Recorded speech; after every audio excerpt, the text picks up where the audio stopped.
പോസ്റ്റ്മോർട്ടത്തിൽ മരണമാണെന്ന് തെളിയിക്കണ്ടെങ്കിൽ natural death എന്ന് പറയണ്ടെങ്കിൽ അവിടെ സംഭവിക്കുന്ന എന്താന്ന് വെച്ചാല് അവരുടെ ആന്തരികാവയവം പരിശോധിക്കണം. ഭക്ഷണാവശിഷ്ടങ്ങൾ 400 ഗ്രാം ഭക്ഷണാവശിഷ്ടങ്ങൾ ഉണ്ടെന്ന് പറഞ്ഞു.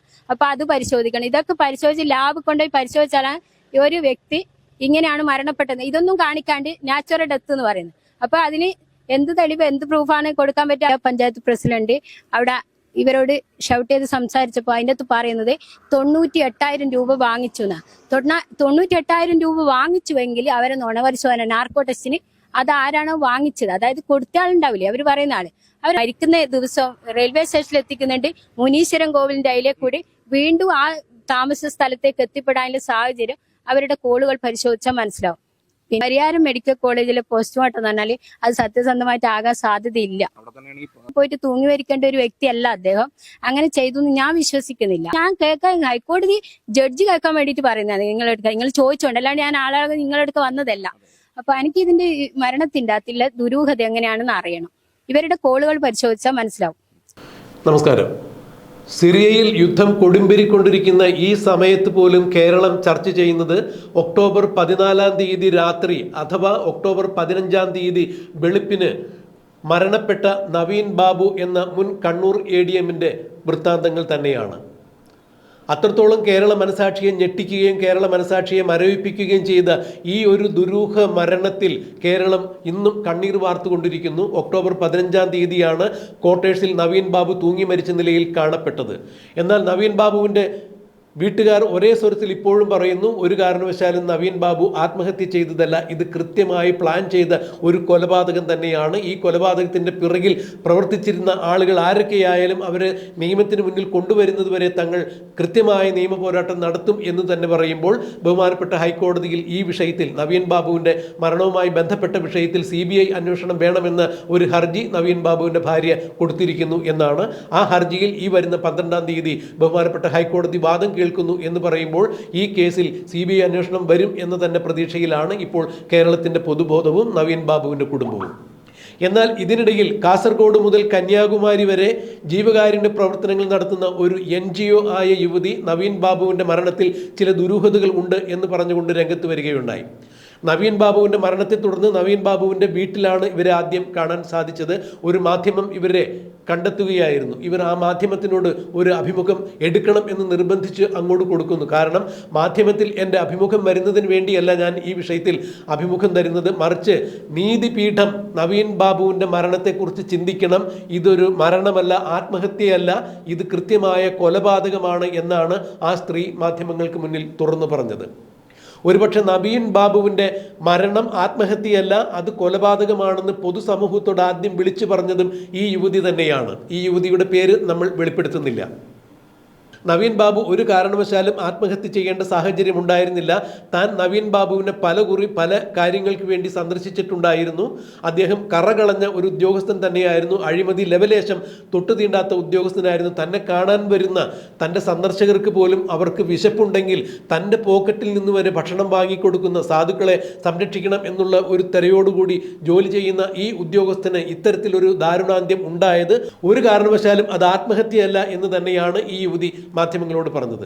PP ദിവ്യ എന്ന മുൻ കണ്ണൂർ ജില്ലാ പഞ്ചായത്ത് പ്രസിഡന്റ് നവീൻ ബാബുവിൻ്റെ യാത്രയയപ്പ് ചടങ്ങിലേക്ക് ക്ഷണിക്കപ്പെടാത്ത അതിഥിയായി കടന്നു വന്നുകൊണ്ട് നവീൻ ബാബു 98,000 രൂപ കൈക്കൂലി വാങ്ങി എന്നൊക്കെ ആരോപണം ഉന്നയിക്കുമ്പോൾ തീർച്ചയായും ഈ ആരോപണം ഉന്നയിക്കുന്ന ആളുകളെ നാർക്കോട്ടിക് അനാലിസിസിന് വിധേയമാക്കണം, നുണപരിശോധനയ്ക്ക് വിധേയമാക്കണം എന്ന് തന്നെ ഈ യുവതി പറയുന്നു. അപ്പോൾ കൃത്യമായ വിവരങ്ങൾ അറിയാൻ സാധിക്കും എന്നുകൂടി അവർ എടുത്തു പറയുന്നു. എന്തായാലും തന്നെ മാധ്യമങ്ങൾ ശ്രദ്ധിക്കണം, അല്ലെങ്കിൽ നവീൻ ബാബുവിൻ്റെ മരണവുമായി ബന്ധപ്പെട്ട് തൻ്റെ ഒരു പ്രതികരണം ലോകം കാണണം എന്നുള്ളതല്ല തൻ്റെ ഉദ്ദേശം. നീതിപീഠം ഇത് ശ്രദ്ധിക്കണം. ബഹുമാനപ്പെട്ട കോടതികളുടെ മുന്നിൽ എൻ്റെ ഈ അഭിമുഖം അവർ ആരെങ്കിലും കാണുവാൻ സാധ്യതയുണ്ടെങ്കിൽ തീർച്ചയായും ഇതേക്കുറിച്ച് ബഹുമാനപ്പെട്ട ന്യായാധിപന്മാർ ചിന്തിക്കട്ടെ എന്നുള്ള ഉദ്ദേശത്തോടു കൂടിയാണ് താൻ ഇങ്ങനെ ഒരു അഭിമുഖം ഈ മാധ്യമത്തിന് തരുന്നത് എന്ന് പറഞ്ഞുകൊണ്ടാണ് അവർ മാധ്യമങ്ങൾക്ക് മുന്നിലെത്തിയത്. നവീൻ ബാബുവിൻ്റെ മരണത്തെക്കുറിച്ച് പേര് വെളിപ്പെടുത്താതെ ഞങ്ങൾ ആ യുവതിയുടെ പേര് വെളിപ്പെടുത്തുന്നില്ല. ആ യുവതിയുടെ അഭിമുഖ സംഭാഷണം പൊതുജന സമക്ഷം വയ്ക്കുന്നു. എന്താണ് നവീൻ ബാബുവിൻ്റെ മരണത്തിൻ്റെ പിന്നിൽ ഉണ്ടായിരിക്കുന്നത് എന്ന് കൃത്യമായ രീതിയിൽ ഈ യുവതി അടയാളപ്പെടുത്തുന്നത് നമുക്കൊന്ന് കേൾക്കാം. നവീൻ സാറിന് എങ്ങനെയാണ് അറിയാവുന്നത്? ചാരിറ്റിന്റെ പ്രവർത്തനവുമായി ബന്ധപ്പെട്ടിട്ട് ഞാൻ 18ഓളം NGO സംസ്ഥാന പ്രസിഡന്റ് സെക്രട്ടറിയായിട്ട് പ്രവർത്തിക്കുന്നുണ്ട്. ഈ സാറിന്റെ ഓഫീസിലേക്ക് ഞാൻ പോയിട്ടുണ്ട്. പ്രത്യേകിച്ചിട്ട് വയസ്സായ സീനിയർ സിറ്റിസൺ ആക്ട് പ്രകാരമുള്ള ജാമ്യമില്ലാത്ത വകുപ്പ് 2009 ആക്ട് എടുക്കുന്നുണ്ട്. അപ്പൊ 2007 ആക്ട് എടുക്കുമ്പോൾ ജാമ്യം കിട്ടുന്നുണ്ട്. അപ്പൊ മക്കള് അവരെ വൃദ്ധസ്ഥാനത്തിൽ എത്തിക്കുന്ന കേസെല്ലാം വരുമ്പോൾ ഞാൻ സാറിന്റെ അടുക്ക് പോയിട്ടുണ്ട്.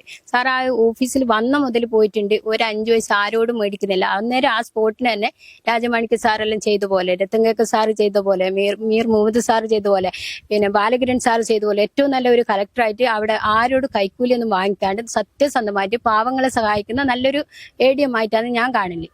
ഞാൻ മാത്രമല്ല, അവിടുത്തെ പാവങ്ങൾക്ക് എല്ലാവർക്കും ഉപകാരം ചെയ്യുന്ന ഒരു നല്ലൊരു പ്രവർത്തകനാണ് ഞാൻ. ഇപ്പൊ തിരുവനന്തപുരം മുതൽ കാസർഗോഡ് വരെ ADM എല്ലാ കളക്ടറുമായിട്ടെല്ലാം ബന്ധപ്പെടാറുണ്ട്. ചാരിറ്റിന്റെ ഭാഗമായിട്ട് നമുക്ക് അതിന്റെ ആവശ്യമുണ്ടാവും.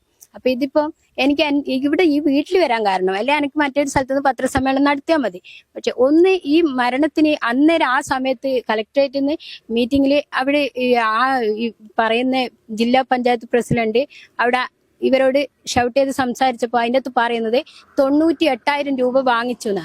98,000 രൂപ വാങ്ങിച്ചുവെങ്കിൽ അവരെ നുണപരിശോധന നാർക്കോ ടെസ്റ്റിന് അത് ആരാണോ വാങ്ങിച്ചത്, അതായത് കൊടുത്ത ആളുണ്ടാവില്ലേ, അവര് പറയുന്ന ആള്, അവരെ നാർക്കോ ടെസ്റ്റ് ചെയ്യണോ? അത് ഞാൻ ഹൈക്കോടതി ഇല്ല. അപ്പൊ അത് ഗവൺമെന്റിന്റെ ഒരു പെട്രോൾ പമ്പ് നടത്താമെന്നും പറയുന്നുണ്ട്. അവര് ഗവൺമെന്റിന്റെ ഉദ്യോഗസ്ഥന് പെട്രോൾ പമ്പ് നടത്താനുള്ള അനുമതി ഇല്ലാന്ന് അറിയാലോ.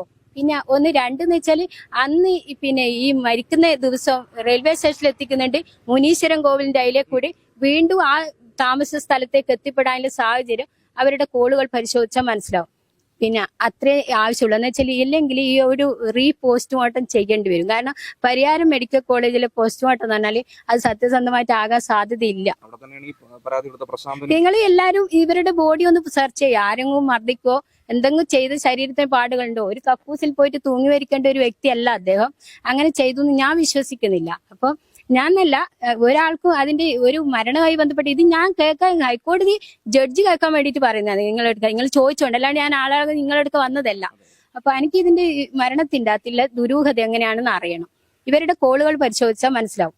പിന്നെ ഒരു റീപോസ്റ്റ്മോർട്ടം നടത്തിയാൽ സത്യസന്ധമായിട്ട് ഇവരെങ്ങനെയാണ് മരണപ്പെട്ടതെന്ന് അറിയും. പരിയാരം മെഡിക്കൽ കോളേജിൽ നിന്ന് സത്യസന്ധമായിട്ടുള്ള വിവരം കിട്ടൂല. കാര്യം ഇതിൽ എന്തെങ്കിലും തരത്തിലുള്ള കോടതി അറിയാൻ വേണ്ടിയിട്ട്, ഹൈക്കോടതി അറിയാൻ വേണ്ടിയിട്ടാണ് ഞാൻ ഇപ്പൊ ആദ്യം പറയുന്നത്. ദുരൂഹത ശക്തമായിട്ട് തന്നെ സംശയിക്കുന്നുണ്ടല്ലേ? ആ ദുരൂഹത എന്ന് വെച്ചാൽ അല്ലെങ്കിൽ ഒരു പിന്നെ റെയിൽവേ സ്റ്റേഷനിൽ എത്തിയ ഒരു മനുഷ്യൻ അങ്ങോട്ട് പോകേണ്ട ആവശ്യമില്ല. ഇവരെ ആരോപിക്കുന്ന കുറ്റം 98,000 രൂപ മേടിച്ചു എന്നാ. ഈ മനുഷ്യൻ ഒരു 5 വയസ്സ് ആരോടും മേടിക്കില്ല. മാത്രമല്ല 98,000 രൂപ വാങ്ങിക്കേണ്ട അത്ര ഗതികേടുണ്ടോ അദ്ദേഹം? ഇല്ല, ആ പൈസ ഒന്നും ആരും അങ്ങോട്ട് കൊടുത്തില്ലാണ്ട് ചായ കുടിച്ചിനാ വന്ന് ഭക്ഷണം കഴിച്ചിനാ വയസ്സായവരോട് ചോദിച്ചാൽ അങ്ങോട്ട് കീസയിലെ പൈസ എടുത്ത് കൊടുക്കുന്ന ഒരു പാവം വ്യക്തി ഇങ്ങോട്ട് ഒരാളുടെ പൈസ വാങ്ങൂല. പിന്നെ അത് നേരം അവര് ഈ കൊടുത്തുനിന്ന് ആരെങ്കിലും കൊടുത്ത ആരോപണം ഉന്നയിച്ചിട്ട് ദിവ്യ പറഞ്ഞല്ലോ, അവരെ നാർക്കോ ടെസ്റ്റ് ചെയ്ത് സത്യസന്ധത തെളിയിക്കട്ടല്ലേ. അല്ലാണ്ട് ഇതിപ്പോ നമുക്ക് ആവശ്യം ഇതിന്റെ സത്യം അറിയണം. ഏതെങ്കിലും ഒരു കേസോ അല്ലെങ്കിൽ മറ്റെന്തെങ്കിലും ഇടപാടുമായിട്ട് ബന്ധപ്പെട്ട് അദ്ദേഹമായിട്ട് സമീപിച്ച ഒരു അനുഭവം? കുറെ അനുഭവം ഉണ്ട്. ഇപ്പൊ ഇതിന് കുറച്ച് ഒരു 5-6 മാസം മുമ്പ് പരിയാരം മെഡിക്കൽ കോളേജിൽ നിന്ന് ഒരാളുടെ മരണവുമായി ബന്ധപ്പെട്ടിട്ട് അവിടുത്തെ ഞാൻ ഷെർസി മാഡത്തിനോടെല്ലാം സമീപിച്ചപ്പോ ഇവരടുക്ക് ഞാൻ പോയിട്ടുണ്ട്. അപ്പൊ അതിനകത്ത് ആ മരണത്തില് പിന്നെ ദിവ്യയുടെ ഭർത്താവിടെ പരിയാരം മെഡിക്കൽ കോളേജിൽ ഉണ്ടല്ലോ. അപ്പൊ അതിനകത്ത് നാർക്കോ ടെസ്റ്റ് ചെയ്യേണ്ട സംഭവങ്ങൾ ഉണ്ടാകുമ്പോൾ നമ്മൾ ഒരു പോസ്റ്റ്മോർട്ടത്തിൽ മരണമാണെന്ന് തെളിയിക്കണ്ടെങ്കിൽ, നാച്ചുറൽ ഡെത്ത് എന്ന് പറയണ്ടെങ്കിൽ അവിടെ സംഭവിക്കുന്ന എന്താന്ന് വെച്ചാല് അവരുടെ ആന്തരികാവയവം പരിശോധിക്കണം. ഭക്ഷണാവശിഷ്ടങ്ങൾ 400 ഗ്രാം ഭക്ഷണാവശിഷ്ടങ്ങൾ ഉണ്ടെന്ന് പറഞ്ഞു. അപ്പൊ അത് പരിശോധിക്കണം. ഇതൊക്കെ പരിശോധിച്ച് ലാബ് കൊണ്ടുപോയി പരിശോധിച്ചാലാണ് ഒരു വ്യക്തി ഇങ്ങനെയാണ് മരണപ്പെട്ടത്. ഇതൊന്നും കാണിക്കാണ്ട് നാച്ചുറൽ ഡെത്ത് എന്ന് പറയുന്നത്. അപ്പൊ അതിന് എന്ത് തെളിവ് എന്ത് പ്രൂഫാണ് കൊടുക്കാൻ പറ്റുക?